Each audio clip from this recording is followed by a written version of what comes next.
Hello दोस्तों, कैसे हैं आप सभी लोग। तो हम क्लास को कंटिन्यू करते हुए ये आपकी टॉप 100 की सीरीज़ चल रही है, जिसमें हमारे 20 क्वेश्चन कंप्लीट हो गए थे।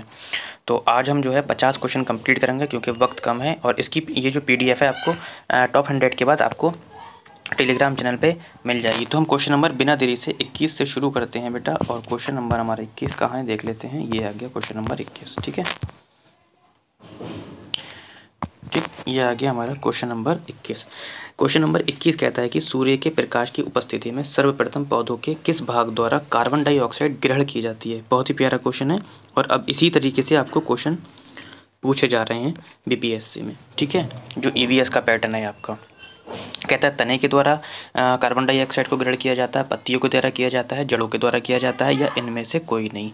तो बेटा सूर्य के प्रकाश की उपस्थिति में सर्वप्रथम पौधों के द्वारा जो कार्बन डाइऑक्साइड है आपकी, वो पत्तियों के द्वारा ही क्या की जाती है बेटा, ग्रहण की जाती है। ठीक है, आ जाते हैं 22 क्वेश्चन की ओर। और 22वां क्वेश्चन कहता है कि निम्नलिखित पराबैंगनी किरणों में से कौन सी अधिक हानिकारक होती है। तो तीन प्रकार की किरणें होती हैं, अल्ट्रावायलेट ए, बी, सी। इसी में लिख देता हूँ अल्ट्रावायलेट सी, और शायद इनमें से कोई नहीं होगा, देख लेते हैं एक बार।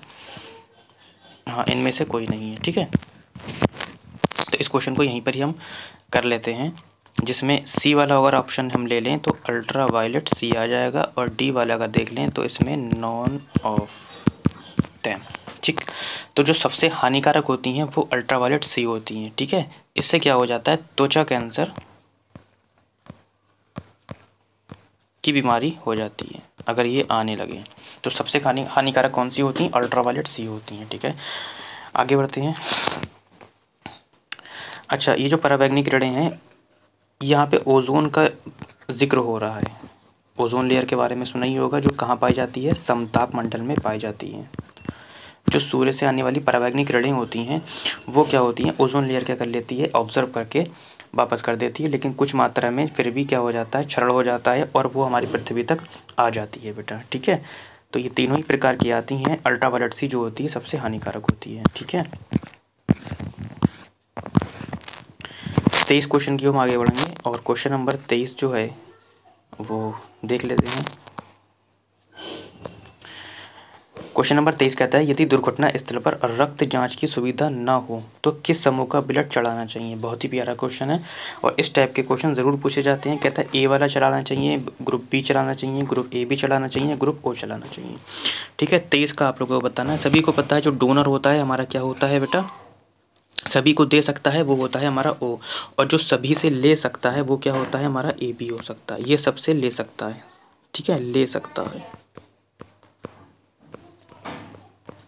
सबसे ले सकता है। ठीक है, 24 क्वेश्चन ये भी इम्पोर्टेंट है कि केंद्रीय प्रदूषण नियंत्रण बोर्ड के अनुसार औद्योगिक क्षेत्र में ध्वनि प्रदूषण का मानक क्या होता है। बहुत ही प्यारा क्वेश्चन है। 24 का कहता है कि, तो मैं ऑप्शन ना पढ़ के बेटा थोड़ा स्पीड में अगर मैं कराऊँ तो 50 क्वेश्चन कंप्लीट करा लूँगा बिना एक्सप्लेन करे। पीडीएफ आपको मिल जाएगी, इंपॉर्टेंट क्वेश्चन है आपके टॉप एंड। ठीक है, 24 का आपका क्या हो जाएगा बेटा, 50 से 40 डेसिबल होना चाहिए। कितनी होना चाहिए, 50 से 40 डेसिबल। ठीक है, 25वां क्वेश्चन, नंदा देवी चोटी प्रसिद्ध है। बहुत ही अच्छा क्वेश्चन है। शेर के लिए, चीता के लिए, गिद्ध के लिए, या फूलों के लिए। तो नंदा देवी चोटी किसके लिए प्रसिद्ध है, 25 का आपका फूलों के लिए। ठीक है, इसे हम फूलों की घाटी भी कहते हैं, जो कि उत्तराखंड में पाई जाती है। ठीक है, उत्तराखंड में पाई जाती है। ठीक है, असत्य कथन इंपॉर्टेंट है बेटा, और देखते हैं क्या आता है इसमें। क्वेश्चन नंबर आपका 26 कहता है कि असत्य कथन की पहचान कीजिए। ठीक है, 26 का आपको बताना है। कहता है भूमध्य रेखा का मान 0 डिग्री होता है, कर्क रेखा का मान 23.5 डिग्री उत्तर व दक्षिण स्थित है, आर्कटिक वृत्त व अंटार्कटिक वृत्त 66.5 डिग्री उत्तर व दक्षिण स्थित है। तो इसके लिए हम एक क्या करते हैं, एक स्ट्रक्चर तैयार करते हैं, जिसे हम इस वाली को बोलते हैं 0 डिग्री, जिसे हम भूमध्य रेखा या इक्वेटर बोलते हैं। ठीक है, उसके बाद एक ये लाइन होती है 23.5 डिग्री पे, और एक ये लाइन होती है 66.5 डिग्री पे। एक यहाँ पर एक लाइन होती है जो 23.5 डिग्री पे होती है, और एक यहाँ पर लाइन होती है बेटा जो 66.5 डिग्री पर होती है। ये आपके पोल होते हैं 90 डिग्री पर। ठीक है, इसे हम उत्तरी ध्रुव बोल सकते हैं, एन पोल। 90 डिग्री पर इसे हम साउथ पोल बोल सकते हैं।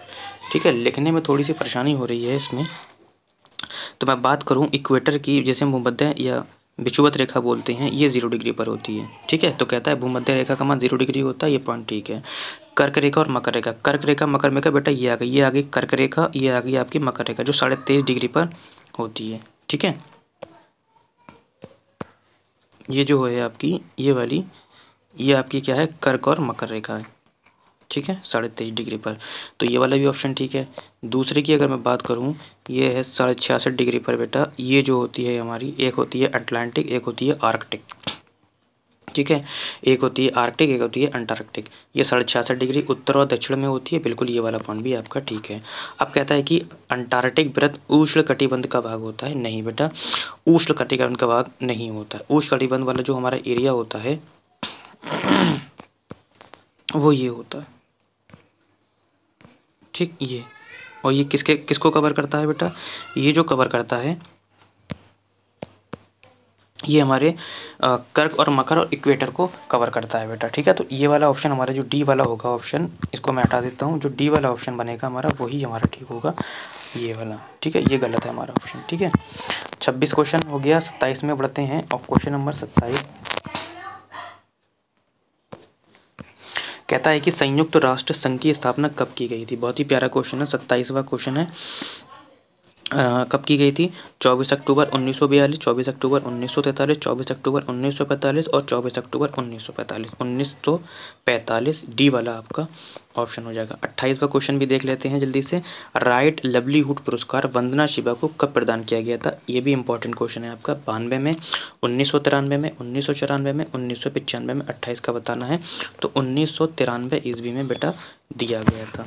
उसके बाद हम 29वां क्वेश्चन देख लेते हैं, और कहता है कि पारिस्थितिकी के संदर्भ में असत्य कथन की पहचान कीजिए। कहता है ऊर्जा का पिरामिड सदैव सीधा होता है, बिल्कुल बेटा ये ऑप्शन आपका बिल्कुल करेक्ट है। जो ऊर्जा का पिरामिड होता है हमेशा सीधा होता है, जिसमें क्या होता है 10% का नियम रखता है। यहाँ पर अगर 1000 किलो कैलोरी होती है तो कितने परसेंट का ह्रास हो जाता है बेटा, 90% का ह्रास हो जाता है। अगले वाले व्यक्ति को या जो भी पर्सन बैठा होगा उसको हमेशा 10% ही मिलती है, यानी कि ये वाला ऑप्शन हमारा बिल्कुल ठीक है। 10% का नियम 1942 में किसने दिया था बेटा, लिडमैन ने दिया था। ठीक है, लिडमैन ने दिया था, ये क्लियर हो गया। अब कहता है तालाब पारिस्थितिकी तंत्र में जीव भार का पिरामिड उल्टा होता है, ये भी आपका ठीक है। एक तालाब पारिस्थितिकी तंत्र होता है जिसमें जो जीव भार होता है वो हमेशा उल्टा होता है। अब कहोगे सर जीव भार समझ में नहीं आया, तो मैं इसको भी क्लियर कर देता हूँ बेटा, कैसे करके देखो।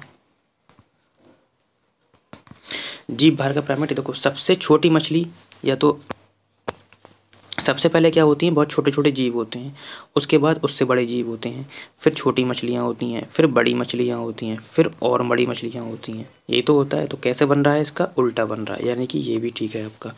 ठीक है, सी वाला शायद इधर दे रखा हुआ, इसमें देख लेते हैं। ये आ गया सी वाला, वो दोनों तो ठीक थे आपके। ठीक है, कहता है कि कौन सा क्वेश्चन था ये आपका, 29वां क्वेश्चन है आपका ये। कहता है कि घास परितंत्र में जीव संख्या का पिरामिड उल्टा बनता है। बेटा घास परितंत्र में जीव संख्या का पिरामिड क्या होता है, उल्टा बनता है, यही गलत है। आपने देखा होगा कि जो छोटे जीव होते हैं उनकी संख्या क्या होती है, ज़्यादा होती है। देखा होगा जैसे कीड़े मकोड़े हो गए, ये सब ज़्यादा मात्रा में होते हैं, उनसे ज़्यादा जो होती है, जीव का पूछ रहा है, जीव का, फिर उससे बड़े जीव होते हैं, फिर उससे कम उससे बड़े जीव होते हैं, फिर जैसे कि डायनासोर वगैरह आ गए, ये बहुत कम होते थे। तो ये क्या बन रहा है, सीधा बन रहा है। लेकिन हमसे इसमें कह रहा है कि घास परितंत्र में जीव संख्या का पिरामिड उल्टा बनता है। बेटा यही वाला ऑप्शन आपका गलत हो जाएगा। ठीक है, तीसरा भी चौथा भी देख लेते हैं। कहता है कि ये तो ऑप्शन हो गया आपका, कहता है कि वृक्ष परितंत्र में जीव संख्या का पिरामिड उल्टा बनता है, ये भी ठीक है आपका, ये वृक्ष के संदर्भ में बोल रहा है आपका। ठीक है, 30 की ओर आ जाते हैं। क्वेश्चन नंबर 30 कहता है कि ध्वनि की आवृत्ति का मापन किया जाता है डेसिबल में, हर्ट्स में, ए बी दोनों में, इनमें से कोई नहीं। 30 का आपको बताना है, तो बी वाला ऑप्शन हो जाएगा, हर्ट्स में किया जाता है। ठीक है, आवृत्ति का मापन हर्ट्स में किया जाता है। आ जाते हैं बेटा 31 की ओर, और क्वेश्चन नंबर 31 कहता है कि प्रदूषण के संदर्भ में असत्य कथन की पहचान कीजिए। 31 का आप लोगों को बताना है। कहता है लाइकेन वायु प्रदूषण का प्राकृतिक सूचक होता है, बिल्कुल। ग्रीन मफलर ध्वनि से संबंधित होती है, बिल्कुल। बेटा उद्देश्य आपको क्वेश्चन कराना नहीं है, आपको कंटेंट देना है। देखो इसी में 4-5 लाइनें दे रखी हैं, यहीं से आपके क्वेश्चन बन जाएंगे। सांख्यिकीय प्रदूषण का संबंध जल प्रदूषण से होता है, ये भी ठीक है, लेकिन हमसे कह रहा है सॉरी, यही गलत है, ये वाला ऑप्शन आपका गलत है, सी वाला, डी वाला आपका ठीक है कि पारायुक्त जल का सेवन करने से मिनी माता रोग हो जाता है। बिल्कुल, पारा जो होता है उससे क्या सा रोग हो जाता है, अगर जल के साथ हम इसका शोधन कर लेते हैं तो मिनी माता रोग हो जाता है। ठीक है, आगे बढ़ते हैं 32 की ओर। कहता है निम्न में से कौन प्राकृतिक वनस्पति मरुस्थलीय प्रदेशों में पाई जाती है? कौन सी ऐसी प्राकृतिक वनस्पति है जो मरुस्थलीय में पाई जाती है? 32 का आपको बताना है। महोगनी, फर, चंदन, कैक्टस, सभी को पता है कैक्टस पाई जाती है, देर नहीं लगाना है। 33 की ओर बढ़ते हैं। कहता है जुमांग माओ सामान्यतः कहाँ पाया जाता है? 33 का आपको आंसर देना है बेटा। तो ये कहाँ पाया जाता है? चीन में पाया जाता है। 34 की ओर बढ़ते हैं। कहता है भोपाल गैस दुर्घटना किस देश की कंपनी में हुआ था, उसका नाम बताइए। चीन में, रूस में, जापान में या अमेरिका में? 34 का बेटा आप लोगों को बताना है। तो ऑप्शन क्या हो जाएगा? अमेरिका की एक कंपनी थी, ठीक है, उसमें क्या हुई थी? भोपाल गैस 2-3 दिसंबर में घटी थी, 2-3 दिसंबर, ठीक है, जिसमें आइसोसाइनाइड गैस का क्या हो गया था? रिसाव हो गया था। ठीक है, 35वां क्वेश्चन कहता है कि लोअर लेक और अपर लेक कहाँ पाए जाते हैं? बहुत ही इंपॉर्टेंट क्वेश्चन है। लखनऊ, इंदौर, भोपाल, बंगलुरु। 35 का बेटा बताइए तो कहाँ पाया जाता है? भोपाल में पाया जाता है लोअर लेक और अपर लेक। 36 की ओर जेट्रोफा की भी सामान्यतः कितना प्रतिशत तेल निकलता है? जेट्रोफा के बारे में एक और बता दूँ। जेट्रोफा जो होता है ये आपका ब्राज़ील में पाया जाता है। कहाँ पे पाया जाता है? सीटेट का क्वेश्चन है आपका, ब्राज़ील में पाया जाता है। ठीक है, अच्छा, इसमें हमसे पूछा है कितना प्रतिशत तेल निकलता है? 36 का बता दूं आपको, 25 से 30% इसमें क्या होता है? तेल निकलता है। ठीक है, वीडियो लंबी हो रही है तो थोड़ा तेज़ी में बढ़ते हैं। 39 के बाद हमारा 38, 37 आ गया। 37वां कहता है कि संसद का संयुक्त अधिवेशन कौन आहूत करता है? इंपॉर्टेंट क्वेश्चन है। संसद का जो संयुक्त अधिवेशन होता है वो लोकसभा अध्यक्ष करता है, राज्यसभा सभापति करता है, राष्ट्रपति या भारत के प्रमुख या मुख्य न्यायाधीश करते हैं। 37 का हो जाएगा आपका सी, कौन करता है? राष्ट्रपति। संसद का संयुक्त अधिवेशन राष्ट्रपति क्या करता है? आहूत करता है। ठीक है, 38 निम्नलिखित में से कौन सी ग्रीन हाउस गैस नहीं है? कहता है जलवाष्प, कार्बन डाइऑक्साइड, हाइड्रोजन, मीथेन। तो मैं आपको बता दूं ग्रीन हाउस गैस, एक ट्रिक है इसकी। ट्रिक क्या है? तो ओ मीना कल